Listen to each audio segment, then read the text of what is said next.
guys, luluto ako ng aking hapunan. Ito yung hapunan ko ngayon, beefloaf. Piprito lang ako ng beefloaf. Hindi ko na siya tinigyan ng beefloaf kasi yun, katulad hapon hindi na kaya ng budget ko. Siya, iwain ko siya.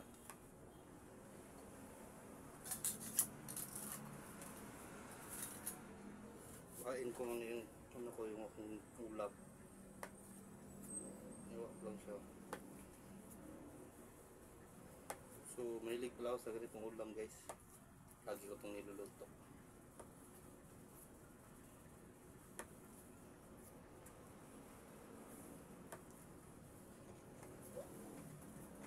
Ito muna po na ulam na beefloaf. So, guys, naputol ko na siya. So, ngayon ay susumula na ako magluto aking ulam.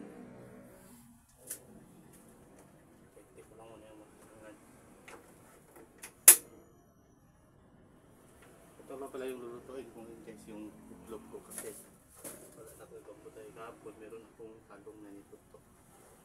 Ngayon beefloaf lang muna. Painit ko lang yung ano guys, yung aking kawali. Tataras lang natin ito kaunti para kita talaga sa kanya rin. So yung luluto.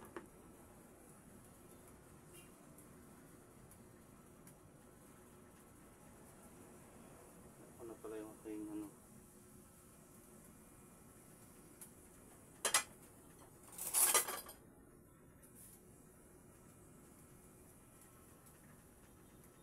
So, hinihintay ko lang guys na hinihintay ko lang na minute yung kalahatan naming kawali.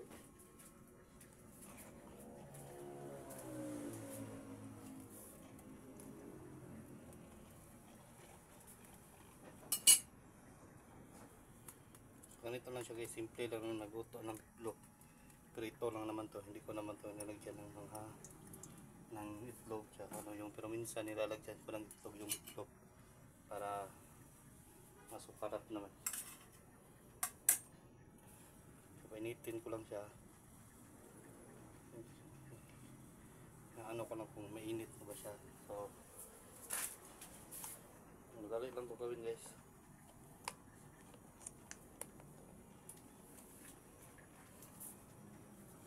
So, ayusin ko muna yung cellphone ko kasi para baka mahulog. Yan. So, intro ko lang siya guys.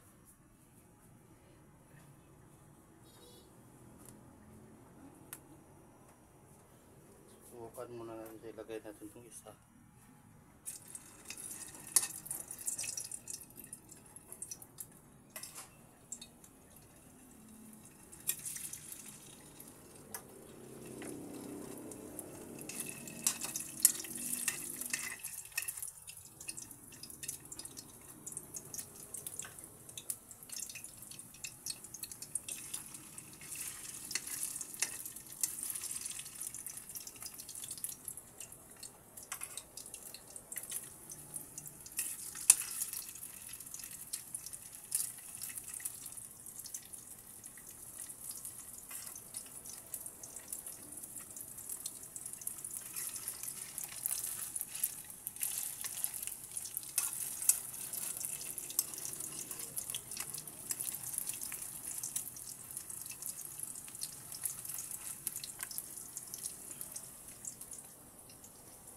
So, hindi ko pala siya nalagay lahat guys kasi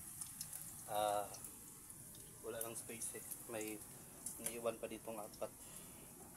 Susunod ko lang to pag naluto na yung dalawa ko pang yung una kong nilagay.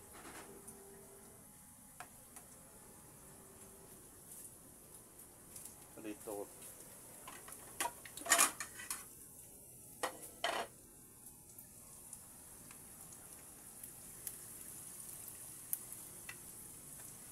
yan ang aking hapunan yun guys, yung beefloaf. So ngayon wala pala akong itadagdag sa aking hapunan. Yan lang yung lulutuin ko, pero masarap na yan. gustong mahilig talaga ako sa kanyang klase ng ulam. So yan guys, hindi ko na video ng maayos kasi nasa yan. Yan yung hinintay ko lang na matosta yan.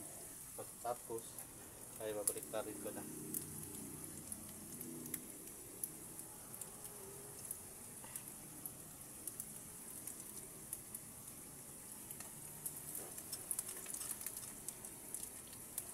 Yan yung mahirap ito guys kasi yung aking lutuan ay galaw yan. Mahirap. So ayusin ko lang ito guys na hindi siya magalaw. Kasi nga nakahawak ko sa cam.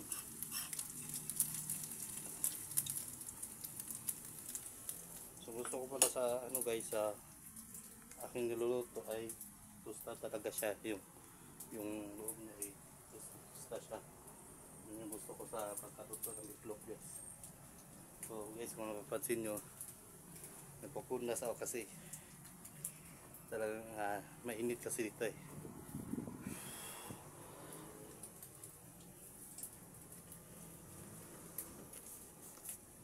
Sorry nga pala guys kasi kung makita nyo parang may puti kanina kasi pinunasan yung yung gilid ng aking cellphone kasi siya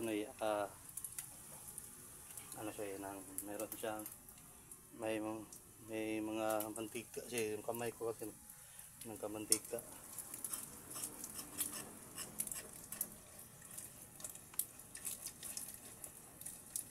Ganyan siya guys, so ganyan lang yung gusto kong pagkaluto ng bitlog tostado.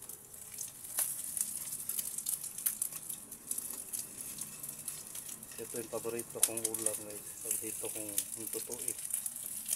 So ngayon ngayon ko lang napikita na nagluto ako nito.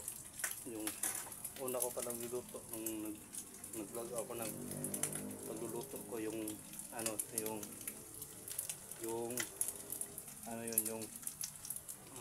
yung itlog, at yung pangalawa yung sa probinsya namin yung adobo. Tuto ko ng adobo. So ito naman yung pangatlo ko pagluluto na gumawa ako ng vlog na nagluto ako ng ulam. Simple lang siya katulad nung tatlong niluto ko. Yung isa naman hindi naman yung hirap kasi pinrito ko lang rin yun. So kadalasan ng mga niluluto ko prito lang talaga, hindi kasi ako magaling magluto ng mga wala akong alam na recipe, kaya yun ganito lang kadalasan ng niluto ko prito.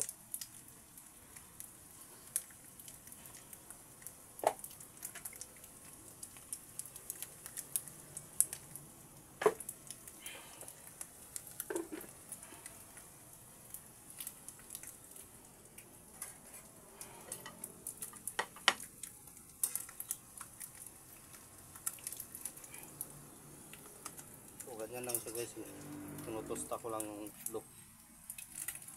Tapos pag tostado na siya ay nahango ko na, tinatanggal ko na.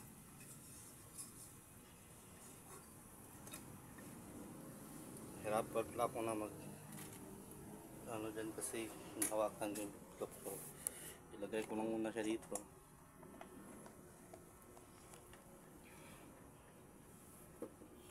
kasi tatanggalin ko yung lapit dito. So ito siya. Tapos mayroon pang apat na favorite ko guys. Hinati ko pala ito sa guys, sa apat, walo, hindi pala, hinati ko ito sa siyam guys, 9 pieces. So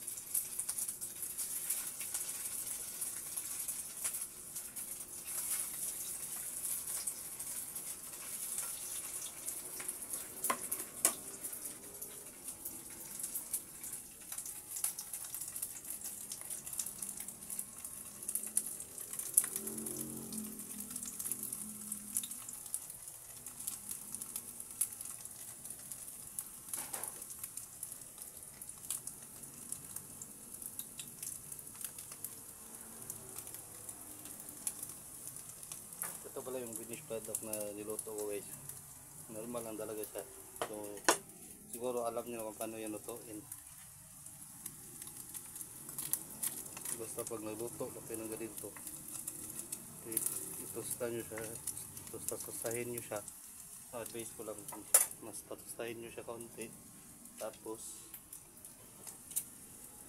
saka nyo baliktarin. Mas masarap yung tostado siya. Kung bakasan nyo lang yung apoy nyo ganyan, yung kalakas ng yung apoy, tapos pagkakalin nyo matotosta na yan. So balik-baliktarin nyo lang para kita nyo. So guys, ito lang pala muna yung i-upload ko sa aking channel kasi tagal na kahapon nag-upload ako, nagluto rin ako. So bala ko talaga guys, kapag gumawa ako ng channel ay lahat ng mga vlog ko sana ay pagluluto, pero yun lang akong budget. Kaya ako may extra budget, ako nagluluto ako. Nagbigyan ako ng papa ko ng pambili ng ulam ko. Nagluluto ako. Tapos yung bahas nagluto ako ng adobo sa probinsya.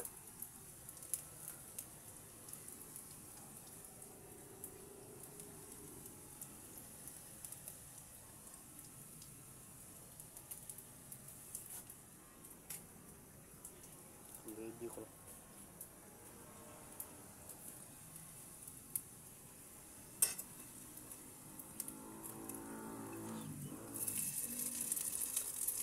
So masyadong malakas ang apoy ko, kaya kung makita nyo sa aking madong pinirita ay pampusta siya yung apoy ko. So inaan natin siya kaunti. Kung namatay yung apoy ko.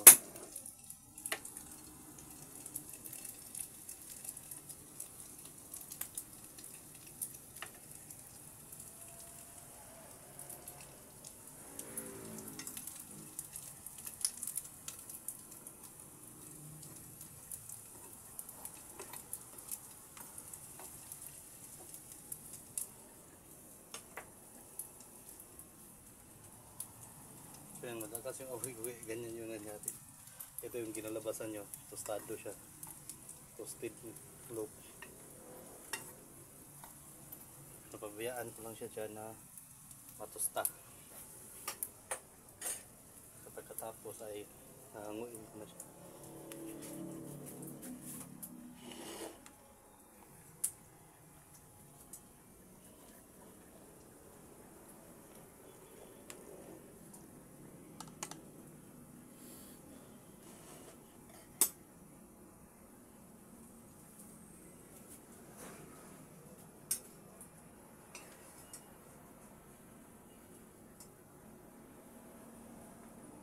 So tapos na guys, tapos na magluto. Ganun na siya.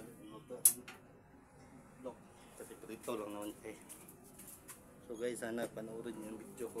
Salamat.